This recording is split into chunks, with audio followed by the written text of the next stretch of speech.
Assalamualaikum warahmatullahi wabarakatuh. Selamat datang kepada mahasiswa program studi agroteknologi Fakultas Sains dan Teknologi Universitas Pembangunan Pancabudi. Selamat datang Bapak ucapkan juga kepada mahasiswa yang hari ini telah memasuki semester kedua dan juga mengambil mata kuliah wajib, tentunya mata kuliah mekanisasi pertanian. Sebelumnya, izinkan Bapak memperkenalkan diri terlebih dahulu. Nama Bapak adalah Muhammad Taufik. Bapak merupakan dosen tetap program studi agroteknologi Fakultas Sains dan Teknologi Universitas Pembangunan Pancabudi. Bapak juga merupakan dosen koordinator sekaligus pengampu untuk mata kuliah mekanisasi pertanian. Nah, pada hari ini ya, mahasiswa-mahasiswa Bapak akan menerangkan rencana pembelajaran semester ya, atau yang kita kenal dengan istilah silabus. Di situ ada pembahasan mengenai kontrak perkuliahan ya. Di situ juga ada pembahasan mengenai aspek penilaian dan itu sangat penting untuk mahasiswa ketahui. Selain itu, Bapak juga akan menerangkan tentunya review singkat seputar mekanisasi pertanian. Oke, kita lanjutkan kepada slide selanjutnya.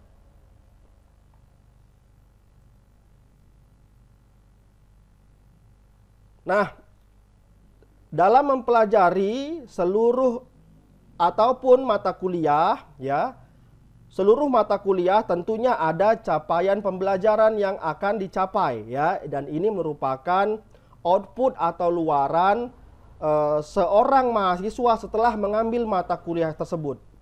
Nah, pada mata kuliah mekanisasi pertanian ya, ada hard skill.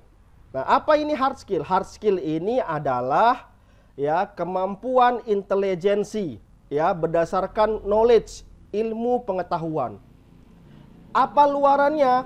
Nah, luarannya adalah di sini bisa dibaca, mahasiswa mampu menggunakan, mengaplikasikan, serta membuat inovasi terbaru dari alat dan mesin pertanian, sehingga dapat meningkatkan kuantitas dan kualitas produksi hasil dari kegiatan budidaya pertanian.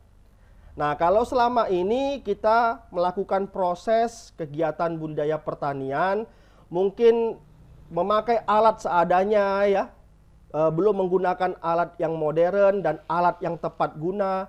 Dan ini sangat menyusahkan bagi kita tentunya apabila kita sebagai seorang petani. Ya, dengan adanya mata kuliah ini ya, mata kuliah mekanisasi pertanian, kita akan diajarkan ya bagaimana pentingnya menggunakan. Ya, yang pertama adalah menggunakan apa? Peralatan yang modern pastinya. Mengaplikasikannya ya, sebagai contoh ada cangkul. Cangkul merupakan alat pertanian yang kita gunakan ya untuk membalikkan tanah pada kegiatan pengolahan tanah. Nah, tentu saja ini juga alat konvensional yang sudah umum digunakan dan sudah digantikan ya dengan apa? Dengan traktor roda 2. Membalikkan tanah sekarang dengan apa? Dengan bajak singkal. Nah, pertanyaannya apakah bisa kita mengaplikasikan? Nah, dengan mata kuliah ini ya capaiannya mahasiswa pun harus bisa mengaplikasikannya. Dan kemudian apa? Membuat inovasi terbaru.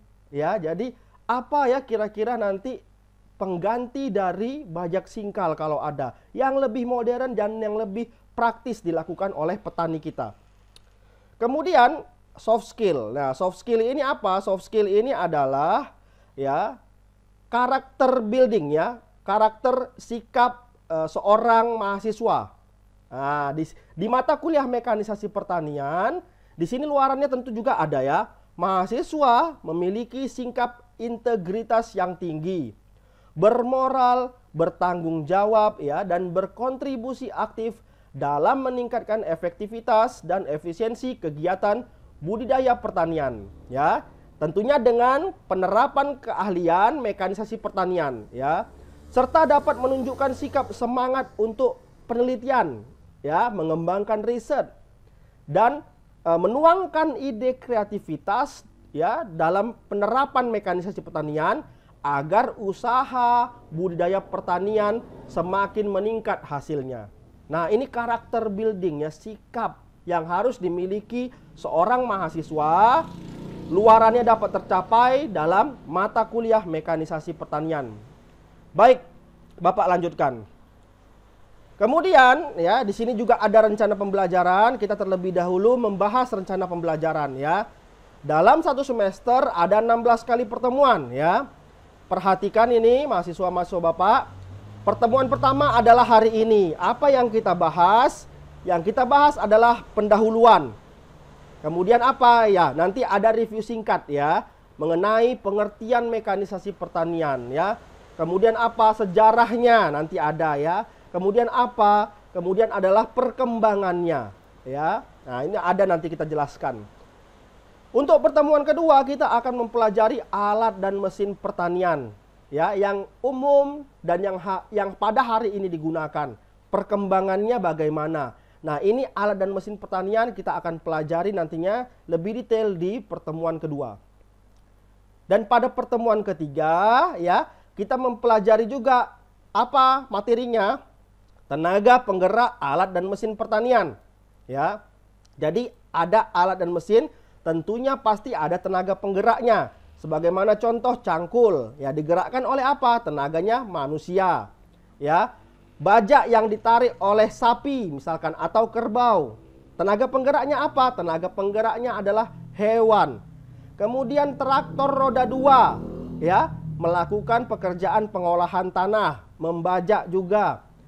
Apa tenaga penggeraknya? Tenaga penggeraknya adalah mesin atau engine ya. Itu harus kita pelajari juga tenaga penggerak. Lebih detailnya di pertemuan ketiga. Kemudian di pertemuan keempat ada traktor pertanian ya. Di sini khusus kita mempelajari traktor pertanian. Ada traktor roda 2, ada traktor roda 4 ya, dan ada peralatan-peralatan tanam, peralatan panen yang menggunakan mesin. Nah, ini akan kita pelajari ya di pertemuan keempat. Pada pertemuan kelima kita akan membahas mengenai materinya adalah alat dan mesin pengolah tanah. Kita ketahui secara bersama ya, ini sudah umum ini ya. Pada kegiatan budidaya pertanian ya, kegiatan budidaya pertanian. Nah, hal pertama yang dilakukan atau kegiatan pertamanya adalah pengolahan tanah. Ya, di sini pengolahan tanah tentu saja pasti kita menggunakan mekanisasi pertanian. Ya, sebagaimana contoh tadi alatnya apa? Cangkul ya kan. Nah, di sini kita akan mempelajari yang lebih detail ya mengenai alat dan mesinnya apa sih untuk mengolah tanah ya. Pertemuan ke-6 kita akan mempelajari alat dan mesin penanam. Ya, setelah pengolahan tanah, kegiatan budidaya selanjutnya apa? Menanam. Ya, sudah pasti lahannya siap, tanamannya siap dan siap untuk ditanam di lahan ya. Ada ini alat mesin penanamnya, nanti lebih detail di pertemuan ke-6. Pertemuan ke-7 alat dan mesin pemupuk. Ya, setelah ditanam, kemudian tanaman ini akan berkembang, tumbuh ya, kemudian menghasilkan ya. Dalam prosesnya tentu saja proses budidaya pertanian ada yang namanya kegiatan pemeliharaan. Nah, pemupukan merupakan salah satu kegiatan dari pemeliharaan tersebut ya. Jadi ada alat mesinnya, nanti akan kita pelajari lebih detail di pertemuan ke-7. Pada pertemuan ke-8 tentunya ini adalah ujian ya, evaluasi pertama ya, ujian tengah semester.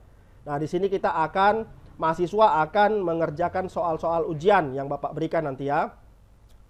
Pertemuan ke-9 kita akan mempelajari alat dan mesin penyiang. Nah, apa itu Pak penyiang? Penyiang itu adalah membersihkan gulma atau rerumputan ya, yang tentunya dia tumbuh mengganggu tanaman utama, tanaman yang kita budidayakan. Nah, ini penyiangan namanya, termasuk kegiatan pemeliharaan. Ada mesinnya ya, ada alatnya, nanti kita akan pelajari di pertemuan ke-9. Pada pertemuan ke-10 kita akan mempelajari alat dan mesin penyemprot. Ya, ini juga penyemprotan ya, termasuk ke dalam salah satu kegiatan pemeliharaan dalam proses budidaya pertanian. Ya, menyemprot apa? Misalkan menyemprot pestisida, ya. Tentu saja kalau tanaman itu tumbuh ada gangguan-gangguan dari organisme pengganggu tanaman atau yang kita kenal dengan OPT. Pasti disemprot kemudian dihilangkan. Caranya bagaimana? Dengan menggunakan alat dan mesin, ya, dengan mekanisasi pertanian. Pertemuan ke-11 ada alat dan mesin irigasi. Nah, ya, yang paling umum yang kita ketahui, alat dan mesin irigasi adalah apa? Pompa, ya. Apabila suatu lahan kemudian kekurangan air, ya, bagaimana cara mengangkat air? Dibentuklah misalkan sumur buatan atau sumur bor. Namun apabila dibentuk seperti lebung atau kolam, ya, yang bisa diisi air untuk mengairi dari kebutuhan air dari pada tanaman tersebut, maka itu alatnya adalah apa? Pompa, ya, kita pelajari nanti. Pertemuan ke-12 kita akan mempelajari alat dan mesin pemanen, ya. Pemeliharaannya sudah kegiatannya, kemudian dilanjutkan dengan tanaman tersebut menghasilkan. Ya, setelah menghasilkan tanaman tersebut, maka akan dipanen. Nah, tentu saja ada alat dan mesinnya, ya. Nah, itu akan kita pelajari lebih detail di pertemuan ke-12. Untuk pertemuan ke-13, ya, ada alat dan mesin pengangkut, ya. Hasil panen tadi pastinya akan kita angkut, ya. Contohnya banyak, ya, angkong, kereta sorong itu. Kemudian apalagi? Trailer, bak pengangkut yang digandengkan dengan traktor roda 2 biasanya, ya. Kemudian modifikasi dari alat transportasi seperti becak dan sebagainya, ya. Itu bisa digunakan untuk mengangkut. Nanti kita akan bahas di pertemuan ke-13. Pertemuan ke-14 kita akan mempelajari mengenai alat dan mesin sortasi atau grading, ya. Nah, sortasi adalah kegiatan memilah-milah, ya. Apa yang dipilah, Pak? Yang dipilah adalah hasil panennya tentu, ya. Misalkan Bapak kasih contoh, kita memanen jeruk, ya. Jeruk tersebut kita panen, tentu saja ada yang ukurannya besar, ada yang ukurannya kecil. Nah, ini kan dalam satu wadah, satu tempat. Dah harus dipisahkan, ya. Agar apa? Agar harga jualnya tinggi. Contoh lagi, ada buah jeruk yang matang, ada buah jeruk yang kurang matang, ya. Ada buah jeruk yang kuning, ada buah jeruk yang hijau yang dipanen sekaligus, ya. Jadi dalam satu pohon itu tidak kuning merata, pasti ada yang hijau, ada yang kuning, ya. Itu disatukan nanti dalam tempat, kemudian nanti ya kita harus memilahnya, ya. Nah, namanya sortasi. Ada alat dan mesinnya. Pertemuan ke-15 adalah alat dan mesin pengolah bahan pertanian. Nah, ini termasuk kegiatan pasca panen, ya. Tadi Bapak sebutkan juga misalkan contohnya buah jeruk. Nah, buah jeruk ini apabila dipanen, ya, bisa dijual segar dan juga bisa diolah, ya. Misalkan contohnya membuat sirup jeruk begitu, ya. Misalkan dibuat bubuk dalam kemasan, ya. Nah, itu bisa, itu untuk pengolahan hasilnya. Itu tentu saja di pabrik dia menggunakan alat dan mesin, ya. Nah, itu menggunakan alat mesin yang namanya juga pasca panen ini berarti membutuhkan mekanisasi pertanian, ya. Nah, di pertemuan ke-15 ini ada pengumpulan tugas akhir, ya. Nah, di sini Bapak letakkan tugas akhir untuk menambah nilai mahasiswa, ya, apabila nanti dalam pertemuan setiap pertemuan dari pertemuan 1 sampai pertemuan ke-14 nilainya kurang maksimal, Bapak berikan tugas pengumpulan tugas akhir, ya. Tugas akhir ini nantinya berupa pembuatan, ya, inovasi alat dan mesin sederhana, ya, tidak perlu yang kompleks, yang sederhana, dan dikumpulkan di pertemuan ke-15, ya. Bentuknya nanti alatnya sudah jadi, kemudian dibuatkan videonya, ya. Nah, itu merupakan tugas akhir nanti untuk mahasiswa. Kemudian pertemuan ke-16, ya, evaluasi akhir, ya, yang kita kenal dengan UAS atau ujian akhir semester. Nah, ini semua, ya, pertemuan 1 sampai dengan pertemuan 16 ini adalah rencana pembelajaran semester, ya, ke depan nantinya. Baik. Nah, ini Bapak sedikit sampaikan penting juga, ya, mengapa kita perlu mempelajari, ya, mekanisasi pertanian. Nah, tadi Bapak sudah sebutkan, ya, kemampuan mahasiswa harus dapat menggunakan, mengaplikasikan. Nah, ya, dalam 3 tahun terakhir ini, ya, Bapak berusaha untuk itu, Nah, ini bisa terlihat dari fotonya ya. Ini mahasiswa program studi agroteknologi ya. Nah, Fakultas Sains dan Teknologi Universitas Pembangunan Pancabudi yang belajar, yang dilatih ya agar mampu memiliki kemampuan, memiliki skill untuk apa? Untuk mengoperasionalkan traktor. Jadi peralatannya yang modern ya, jangan cangkul lagi. Traktor roda 2 ya, ini dipelajari. Pak, ini di mana, Pak? Ya, ini di Politeknik Pembangunan Pertanian di Medan ya. Jadi karena di situ peralatannya lumayan lengkap, cukup lengkap. Jadi kita kampus Unpad ya, prodi agroteknologi belajar ke sana. Nah, dilatih oleh ini Pak Firman dosennya dan kemudian ada operator dari peralatannya ya. Ini semuanya mahasiswa program studi agroteknologi Fastek Unpad ya. Ini belajar. Jadi sudah bisa ini mengendalikan ataupun mengoperasionalkan traktor roda 2, mengoperasionalkan traktor roda 4. Kita pelajari juga transplanter, combine harvester ya. Apa itu, Pak? Ya, nanti Bapak akan jelaskan di video selanjutnya ya. Baik. Selanjutnya, nah ini tadi ya. Kemampuan yang terakhir adalah apa ya? Mampu menciptakan ide, mengembangkan inovasi. Nah, ini Bapak ini membawa mahasiswa. Ini bukti ya. Bukti dari tugas akhir tadi ya. Tugas akhirnya kan membuat inovasi alat dan mesin sederhana. Nah, ini sebagai bukti nih Bapak membawa mahasiswa ya dari sebenarnya tugas akhir ya, tugas akhir mata kuliah. Namun Bapak ikut sertakan lomba ya. Ini lombanya di Universitas Siliwangi, Tasikmalaya, Jawa Barat ya. Jadi Bapak bawa mahasiswa ya, sekaligus jalan-jalan ke sana ya. Jadi ini menang juara 2 ya, perlombaannya tingkat nasional. Nah, ini bukti bahwasanya ide dan kreativitas kita sebagai seorang mahasiswa ya dapat berprestasi, dapat menjuarai sebuah ajang perlombaan ya. Nah, banyak sebenarnya ya, ada pekan kreativitas mahasiswa. Di situ bisa juga mahasiswa menciptakan ya, mengembangkan ide dan kreativitas. Diikutsertakan di situ biar bisa berprestasi gitu ya. Jadi ini ya, ini kemarin juara 2 kami, kemudian nah ini juga nih ya, tadi analisa, sekarang harian Medan Bisnis di Medan ini ya. Nah, koran juga ini. Jadi mahasiswa Unpad juara 2, inovasi teknologi tingkat nasional ya. Nah, baik. Nah, ini dokumentasi kami ya, juara 2. Jadi kalau sudah seperti ini, mahasiswanya berprestasi, siapa yang bangga? Ya, tentunya yang bangga adalah diri sendiri. Yang pertama, yang kedua orang tua, ya. Yang ketiga siapa? Yang ketiga adalah pihak kampus, ya. Program studi bangga, dosen-dosen bangga, rektor kita bangga, ya. Nama Unpad diharumkan di tingkat nasional, ya. Jadi berprestasi dan juga memberikan benefit, tentunya keuntungan ya. Diberikan beasiswa apabila berprestasi. Nah, itu sangat penting untuk mahasiswa ketahui, ya. Nah, kemudian strategi pembelajaran yang kedua, ya. Nah, apa dengan bagaimana ya Bapak metode pembelajaran Bapak, ya?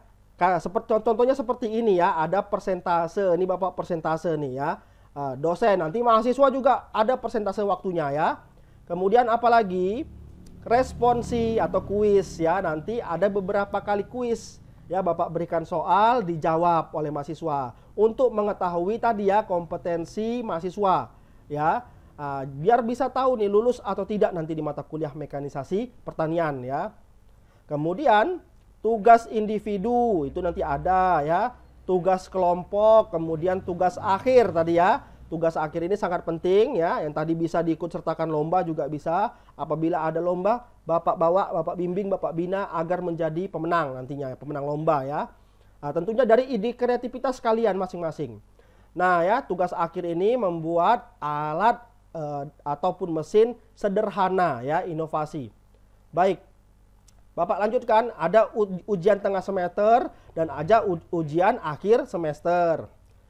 Yang ketiga atau yang ke-C ya, poin C adalah komponen penilaian. Nah, untuk komponen penilaian ada aspek kognitif ya. Untuk aspek kognitif Ada tugas individu 10% di sini nilainya ya. Tugas kelompok 10%. Tugas akhir 10%. Kemudian ujian tengah semester 20%. Ujian akhir semester 25% ya. Nah, kemudian ada aspek afektif. Di sini adalah responsi ataupun kuis ya. Nah, bobotnya adalah 10% penilaian. Kemudian aspek psikomotorik ya. Kehadiran 5% dan kemudian sikap dan keaktifan 5%. Nah, ini sangat penting. Jadi mahasiswa tahu ya penilaiannya dari mana aja ya, bukan dari kehadiran saja, tetapi tugas juga, kuis juga, ujian juga Bapak nilai. Bahkan tugas akhir nantinya menjadi poin penting ya untuk menambah nilai mahasiswa apabila mungkin yang lainnya rendah nilainya. Nah, ini kontrak perkuliahan ya, tentu saja mahasiswa kita perlu bahas ini ya. Bagi mahasiswa, komitmen antara mahasiswa ya, agar disiplin tentunya ya. Yang pertama, mahasiswa boleh masuk ke dalam kelas mengikuti perkuliahan, maksimum terlambatnya berapa? 15 menit ya. Nah, kemudian apabila dosen tidak hadir ya, saya misalkan terlupa ataupun saya ada pekerjaan lainnya ya, harap mahasiswa nanti wakil kelasnya atau komtingnya ya, ketua kelasnya melapor kepada Bapak, Pak, apakah hari ini kita selenggarakan kuliah, kan begitu ya. Namun Bapak apabila telah mengumumkan perkuliahan di hari sebelumnya, berarti tidak perlu lagi ditanyakan ya, seperti itu. Nah, hubungi bapaknya via telepon atau HP ya, WhatsApp dan sebagainya bisa. Kemudian mahasiswa minimal hadir 75% ya dari 16 kali pertemuan. Nah, apabila mahasiswa tidak hadir dalam 75% tadi, maka harus jelas ya, apabila sakit ada surat izin dari dokter ya, bisa digampang lah diperoleh dari dokter praktek, tempat dokter praktek ataupun puskesmas ya, bisa diminta. Nah, apabila ditugaskan ya, didelegasikan oleh kampus, maka tentunya ada surat ya, surat mengutus nama kalian untuk mengikuti apa tadi, misalkan lomba ya, tidak bisa mengikuti kuliah, maka dosennya bisa mengizinkan begitu ya. Nah, kemudian memakai pakaian yang rapi ya, sebagaimana saya terlihat pakaiannya rapi, sopan sewaktu pelaksanaan ya, jadi jangan memakai kaos ya, begitu. Pertemuan selanjutnya yang nomor 6 ya. Nah, mahasiswa menjaga sikap, perkataan dan etika. Nah, kita ketahui kita ini sekarang kuliahnya daring ya, dalam jaringan ataupun online ya, kita menggunakan Zoom mungkin nanti sebagai medianya. Maka di situ harus menjaga sikap ya, apabila dosennya menerangkan, suaranya di mute ya atau dinonaktifkan. Nah, kemudian apa etikanya? Jangan sambil tiduran, jangan sambil ngobrol dengan temannya, tapi perhatikan ya, kuliah kan nggak lama, 1,5 jam, jadi nggak ada ruginya ya, agar kalian mendapatkan ilmu pengetahuan tentunya. Dan kemudian yang ketujuh, mahasiswa tidak diperkenankan merekayasa kehadiran. Nah, ini banyak sekali nih ya, yang menampilkan foto saja ya, jadi seolah-olah mengikuti tetapi sebenarnya tidak mengikuti gitu ya. Ini tidak diperkenankan begini ya. Kemudian mahasiswa harus mengerjakan semua tugas secara optimal ya. Dikatakan harus, kenapa? Ya, agar harapannya nilai tugasnya maksimal ya. Kalau Bapak tidak buat kontrak seperti ini, nanti ada mahasiswa yang tidak mengerjakan tugas. Itu sangat merugikan bagi mahasiswa tentunya ya. Kemudian selanjutnya poin ke-9, penilaian dilaksanakan atas dasar yang tadi, poin-poin tadi ya. Ada kognitif, afektif dan psikomotorik ya. Yang ke-10, masih dimungkinkan dalam perkuliahan timbul komitmen baru atau kontrak perkuliahan baru ya. Nah, catatan ini paling penting ya, agar mahasiswa tahu. Bagi mahasiswa yang melanggar kontrak atau komitmen ini, maka diberikan sanksi. Sanksi pertama Bapak berikan yaitu teguran terlebih dahulu. 1 kali, 2 kali, 3 kali, tidak juga dibaguskan ya, tidak juga sikapnya tidak berubah ya, tidak mau mengikuti. Maka yang kedua adalah gagal mengikuti mata kuliah ya. Jadi ini kontraknya sederhana ya. Nah, kita masuk sekarang kepada review singkat seputar mekanisasi pertanian. Oke. Ya, kira-kira apa sih mekanisasi pertanian? Tentu kita bertanya-tanya kan. Banyak yang dari kita mengetahui mekanisasi itu adalah mesin begitu. Nah, mesin pada pertanian tentu saja kita selalu merujuk kepada apa? Traktor roda 2 atau jetor yang kita kenal ya. Selalu merujuk ke situ. Nah, tetapi kita tidak mengetahui bahwasanya ada alat-alat yang lain seperti mesin perontok gabah ya, perontok gabah apa namanya? Power thresher, itu harus tahu ya. Nah, jadi bukan traktor saja.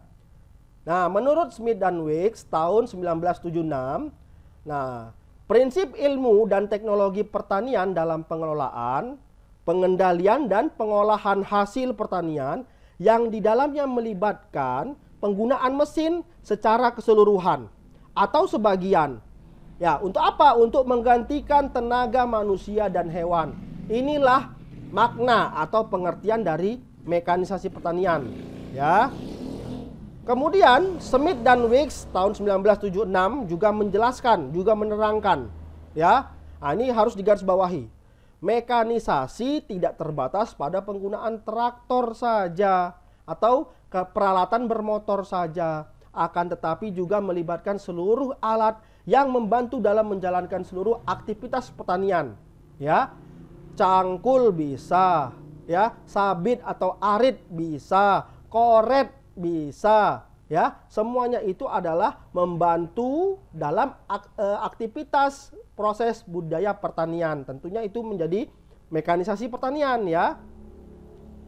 Nah, selanjutnya kita harus tahu, jadi makna mekanisasi pertanian saat ini apa? Ini dijelaskan oleh Rich tahun 2000 ya. Jadi penggunaan peralatan dan mesin untuk pengembangan sumber daya lahan pertanian agar lahan pertaniannya menghasilkan, ya. Kemudian produksi tanamannya melimpah seperti itu ya. Pemanenannya ya, kegiatannya produksi tanaman, kemudian memanen, menyimpan, dan seluruh aktivitas dalam on farm, dalam lahan, ya. Tadi pengolahan tanah, ya, ini di lahan ya, on farm ini di lahan. Jadi kegiatan budaya pertanian yang ada di lahan. Pengolahan tanah, penanaman, ya, proses pemeliharaan tadi apa? Penyemprotan, ya, kemudian penyiraman, kemudian penyiangan, weeding, ini semua ya adalah mekanisasi pertanian ya kegiatannya. Nah, termasuklah di situ ada mekanisasi pertanian. Bahkan di off farm, kegiatan di luar lahan setelah dipanen dibawa, apakah masih mekanisasi pertanian? Ya, ternyata menurut dia masuk, ya. Kenapa? Karena masih ada proses yang dia mengikut sertakan peralatan dan mesin. Ya, jeruk tadi misalkan contoh buahnya, setelah dipanen, pasca panennya apa? Dibuat sirup. Sirup apakah tidak pakai alat membuatnya? Pasti pakai alat dan mesin. Maka termasuk mekanisasi pertanian ya. Nah, dalam aspek pasca panen ya. Oke. Nah, ini sejarahnya ya. Mekanisasi pertanian. Perhatikan, Smith dan Weeks juga nih ya, tahun 1976. Nah, sebelum abad ke-19, perkakas pertanian yang masih kasar. Nah, setiap buruh tani hanya mampu menghasilkan pangan untuk mencukupi 5-6 orang. Ya, 5-6 orang itu kira-kira satu keluarga ya. Ya, karena perkakasnya masih kasar. Belum banyak lahan yang bisa terpakai ya, karena terbatas gitu ya. Nah, tahun 1920 peralatannya sudah ditarik kuda, sudah mulai orang berpikir. Jadi seorang buruh tani udah menunjang kehidupan 10 orang. Yang tadinya satu rumah tangga menjadi 2 rumah tangga. Ya. Tahun 1955 udah masuklah peralatan yang tenaganya modern. Maka seorang petani mencukupi pangan 18 orang. Ya, ini sudah beberapa keluarga yang bisa hidup dari situ. Ya, tentu saja lahannya juga semakin berkembang ya. Lahan pertaniannya. Tahun 1970-an setiap petani mampu mencukupi pangan lebih dari 55 orang. Ya, 55 orang ini satu dusun ya, satu dusun bisa ini. Nah, ya. satu RT RW. Jadi bisa 55 orang yang bisa dihidupi tahun 1970-an dari aktivitas bercocok tanam. Dan sebelum abad ke-20, ya, berarti abad ke-19, untuk memanen satu akre itu 4.000 meter persegi, ya, 4.000 meter kuadrat. Nah, untuk mengolah gandum, menghasilkan gandum diperlukan waktu 56 jam. Ya, sangat lama. Lebih dari 2 hari, ya, hampir 3 hari. Nah, dengan menggunakan bajak ditarik hewan butuh waktunya 10 jam. Yang tadi 56 jam jadi 10 jam kurang lebih, ya. Untuk apa? Menghasilkan gandum di satu akre lahan pertanian. Nah, untuk menggunakan traktor disebutkan, ya, hanya 3 jam, ya, 3 sampai 6 jam lah. Jadi lebih singkat lagi, ya, mengolah tanahnya. Nah, apabila digunakan juga mesin untuk menanamnya lebih cepat lagi, ya. Tentunya kalau mesin kan tidak ada lelah, ya, yang lelah hanya operatornya, tapi mesin apabila operatornya siap, dia selalu siap, kan begitu, ya. Nah, dengan catatan, ya, maintenance-nya, perawatannya juga diperhatikan untuk mesinnya. Nah, ini tahapan perjalanan menuju mekanisasi pertanian, ya. Perhatikan ini menurut Rich tahun 2000. Nah, zaman prasejarah penggunaan alat tangan, masih hand tool teknologi, ya. Jadi orang-orang mengolah, mungkin menggali lubangnya, lubang tanamnya pakai tangan, begitu, ya. Nah, kemudian tahap kedua, penggunaan tenaga hewan, ya, atau draft animal power application. Sudah ditarik oleh kuda, tadi, ya, sudah dijelaskan. Ataupun kerbau, sapi, dan sebagainya. Tahap ketiga, penggunaan tenaga mekanis yang statis, ya, tenaga mekanis tapi masih diam pada tempatnya, belum bisa bergerak di lahan, begitu, ya, maksudnya, ya. Stationary power substitution, ya, ini bahasa Inggrisnya. Tahap keempat, penggunaan tenaga mekanis yang bergerak, jadi motive power substitution, ya, sudah dipasangkan di traktor, ya, jadi bisa dinamis bergerak dia mesinnya, ya, bisa dibawa-bawa. Tahap kelima, penggunaan mesin menggantikan fungsi kontrol oleh manusia. Jadi human control substitution, ya. Mesin itu sudah bisa, ya. Apabila yang mengontrol adalah manusia, biasanya tangan manusia, sekarang mesin yang bisa mengontrol, kan begitu.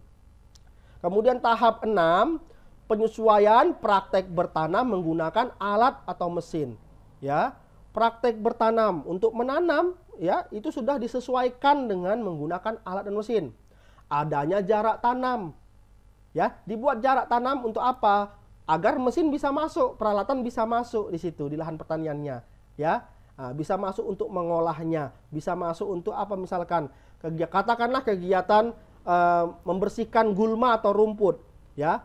Nah, kalau tidak ada jarak tanam maka ini ya harus manual dicabut. Ya, tapi kalau sudah ada jarak tanam, bisa masuk alat pertaniannya, alat atau mesinnya. Apa namanya? Power weeder misalkan, ya. Tahap ke-7, ya, penyesuaian sistem pertanian dengan mesin. Nah, jadi sistem pertanian juga menggunakan mesin, ya. Penanaman, ya, misalkan dilakukan di ruangan, begitu, ya. Ada plant factory, ya, untuk tanaman ditanam di ruangan, ya. Nah, ini kan sistem bertaninya sudah menggunakan mesin. Pada lahan sempit, apa sistem pertaniannya misalkan, ya, misalkan hidroponik, aquaponik, dan sebagainya, ya. Tahap ke-8, penyesuaian tanaman ke peralatan, ya. Jadi tanaman sudah menyesuaikan perkembangan dan pertumbuhannya dengan peralatan, ya. Bahkan alat siram juga sudah otomatis, ya, semua menggunakan sensor yang nantinya bisa terkoneksi ke sebuah mesin yang diatur oleh mesin, ya. Jadi tanamannya udah menyesuaikan diri, ya, begitu. Tahap ke-9, apa tahapannya yang terakhir? Otomatisasi pertanian, ya.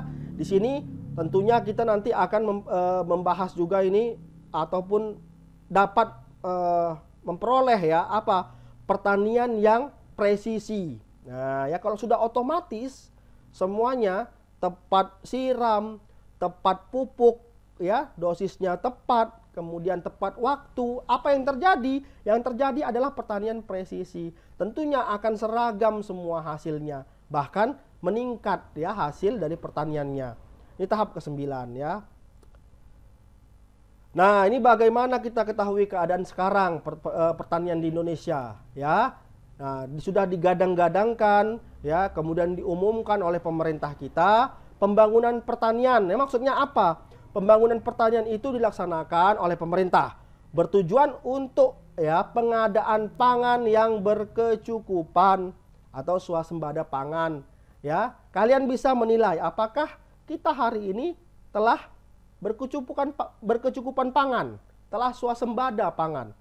Ya, atau kalian lihat masih ada orang yang tidak bisa makan beras misalkan. Ya, masih ada orang yang langka akan bawang ya, yang kita ketahui bawang juga pernah kita impor ya. Jadi sebenarnya cukup atau enggak, kalian bisa menilai ya mahasiswa. Oke, cukup pangan dalam arti keadaan harga yang mantap, terjangkau ya oleh konsumen lemah atau rakyat kecil ya, itu ya. Nah, tujuan pertanian. Nah, jadi kita harus tahu nih tujuan pertanian itu apa. Ya, pembangunan pertanian ini ya dimaksud harus dapat merangsang, yang pertama adalah produsen atau petani ya, penghasil ke arah swasembada pangan. Kita harus melakukan peningkatan kemampuan ekonomi ya, petani disejahterakan. Nah, kalau petani sudah sejahtera, secara finansial ekonomi sudah mantap ya, sudah menguntungkan, maka apa? Maka ada peningkatan daya kerja petani ya, maka akan banyak lagi kembali lahan pertanian yang tidak yang aktif ya, yang tidak tidur. Sekarang banyak tuh lahan pertanian yang masih tidur, tidak digarap oleh petani. Kenapa? Karena tahu kalau digarap merugi, taunya bukan menguntungkan ya. Jadi seperti itu. Nah, kegiatan pertanian berkelanjutan ya, sustainable agriculture. Jadi pembangunan pertanian juga ya merangsang timbulnya sustainable agriculture atau pertanian yang berkelanjutan ya. Nah, apalagi pembangunan pertanian ini ya, tujuannya ya membuka kesempatan peluang bekerja lebih besar. Ya, bukan tidak mungkin apabila nanti kalian menjadi petani cabai yang sukses, petani padi sawah yang sukses ya, petani jeruk yang sukses. Nah, maka apa? Kalian bisa mengembangkan usaha, membuat sebuah perusahaan nantinya ya. Kalau cabai, membuat perusahaan saus cabai begitu sukses. Ya, ini menjadi kesempatan bekerja bagi orang lain tentunya ya. Bahkan kalian yang menciptakan peluang kerja. Ya, adik-adik mahasiswa hari ini. Dan tentunya adalah meningkatkan hasil devisa negara. Kalau sudah swasembada pangan ya, berlebih, berkecukupan, kita bisa mengekspor. Kalau kurang jangan ya, karena masih kurang. Nah, ini peran mekanisasi pertanian ya dalam circle ini, lingkaran ini. Perhatikan ya. Tentunya dengan mekanisasi pertanian ya, produktivitas akan terukur. Nih ya, dengan mekanisasi pertanian.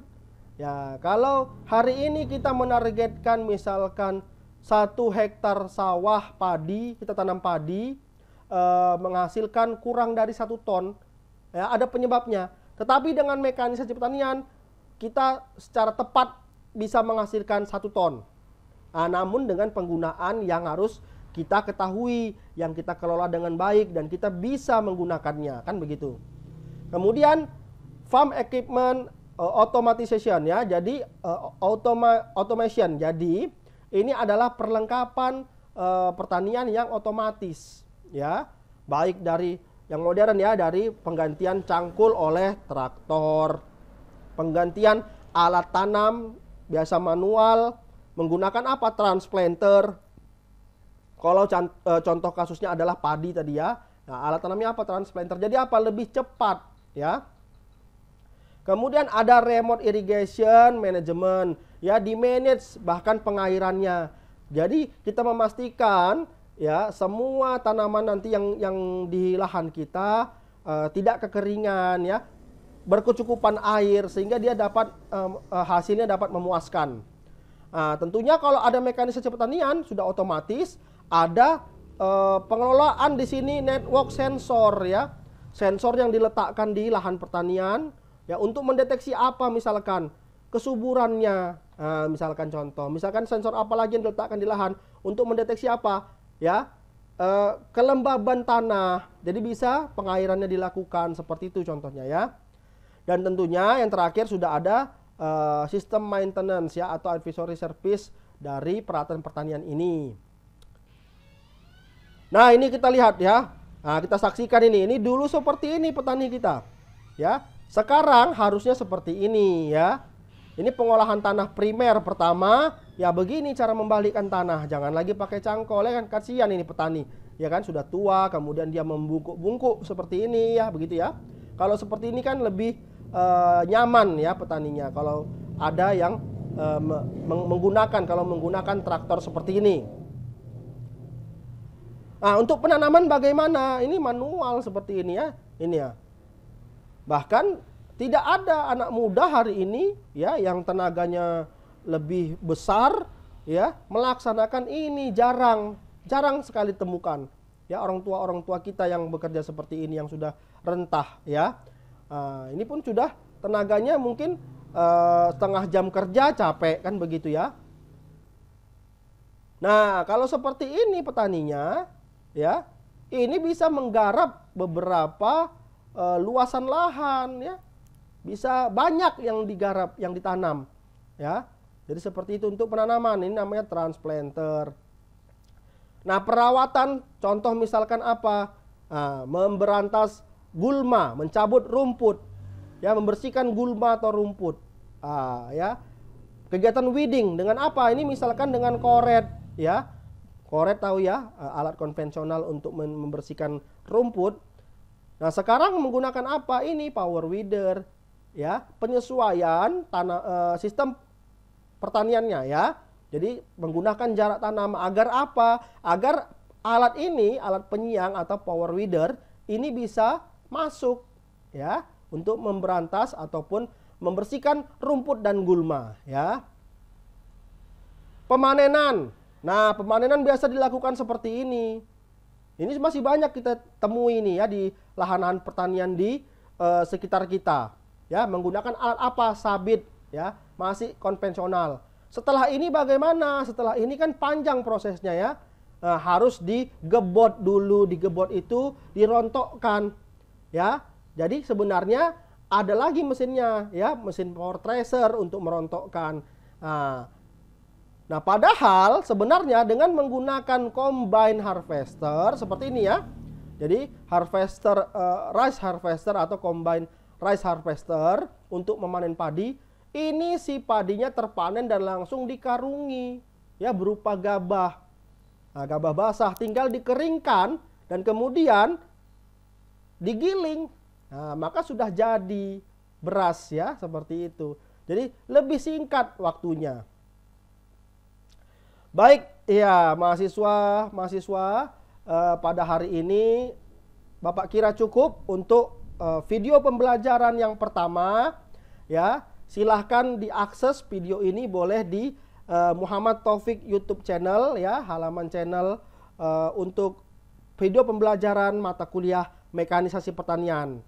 Dan selalu pastikan ya untuk berlangganan YouTube channel Bapak ini Muhammad Taufik YouTube channel agar dapat mengakses video-video pembelajaran nanti ke depannya untuk 1 semester ya.